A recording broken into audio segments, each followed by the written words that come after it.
بحر میت did see بحر میت تقریباً اسی میل لمبا اور 4-5 میل چوڑا سمندر دریا ہے۔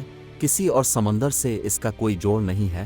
اسے بحر لوٹ بھی کہا جاتا ہے کیونکہ لوط علیہ السلام کی قوم پر خوفناک عذاب کے نتیجے ہی میں یہ سمندر وجود میں آیا تھا۔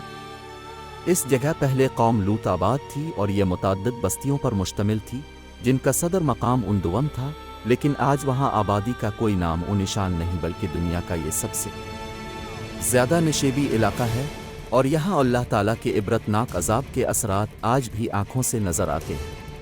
اللہ تعالیٰ کا جو ہولناک عذاب اس قوم پر آیا، اس کا ایک اثر یہ ہے کہ اس سمندر میں کوئی جاندار زندہ نہیں رہ سکتا، اسی لیے اس کو عربی میں البحر المیت، فاری میں بحر مردار اور انگریزی میں اے ڈیڈ سی کہا جاتا ہے، اور اس کا پانی سمندر سے بھی زیادہ کڑوا ہے۔ قوم لوط، یہ بدبخت قوم اس لیبر فطری عمل میں جتلا ہوئی جو ان سے پہلے کسی نے نہیں کیا تھا۔ یہ لوگ مردوں سے شہوت رانی کرنے لگے تھے۔ لوط علیہ السلام نے انہیں اس ناپاک فعل سے باز رہنے کی بار بار نصیحت کی۔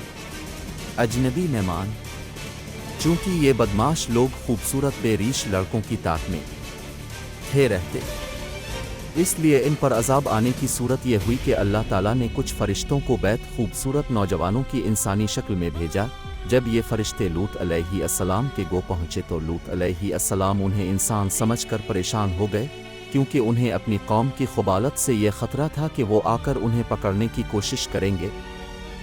چنانچہ وہی خطرہ پیش آ گیا جیسا کہ قرآن حکیم نے بتایا کہ اور ان کے پاس ان کی قوم دوڑتی ہوئی پہنچ کے ان نوجوانوں کو ہمارے حوالے کرو۔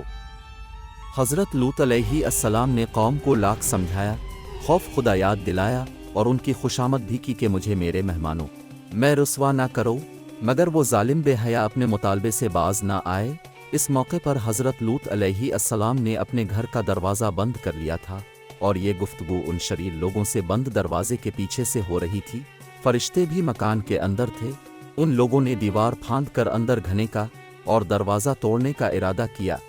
کاش مجھ میں اتنی قوت ہوتی کہ میں تمہارا خود مقابلہ کر سکتا، پھر کوئی مضبوط پایا میرا کنبہ قبیلہ یہاں ہوتا، میں اس کی پناہ پکڑ لیتا۔ یہ اس لیے فرمایا کہ لوط علیہ السلام اصل میں عراق کے باشندے تھے، یہاں ہجرت کر کے اس قوم کی ہدایت کے لیے بھیجے گئے تھے۔ یہاں ان کا کنبہ قبیلہ نہیں تھا جو ان کی اس بے بسی میں مدد کر سکتا۔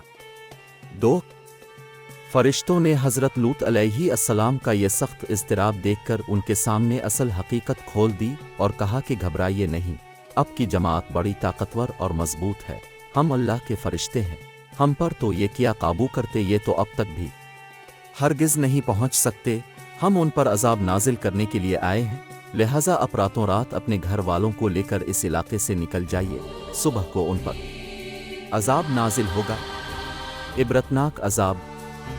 اگلی صبح اس قوم پر اللہ تعالیٰ کا عذاب اس طرح آیا کہ یہ 4 بڑے بڑے شہر تھے جن میں یہ لوگ بستے تھے۔ انہیں بستیوں کو قرآن کریم میں دوسری جگہ متفقن کہا گیا ہے۔ جبریل امین علیہ السلام نے اپنا بازوان سب شہروں کی زمین کے نیچے پہنچا کر سب کو اس طرح الفا پر الفاتے لیا کہ ہر چیز اپنی جگہ پر رہی، پانی کے برتن سے پانی بھی نہیں گرا، آسمان کی طرف سے کنوں، جانوروں اور انسانوں کی آوازیں اور چیخ و پکار آتی رہی۔ پھر ان سب بستیوں کو آسمان کی طرف سیدھا الفاتے میں کے بعد اونڈھا کر کے پلٹ دیا جو ان کے عمل خبیث کے مناسب حال تھا، اور ان کے اوپر ایسے پتھر برسائے جن پر ہر ایک کے نام کی علامت لگی ہوئی تھی۔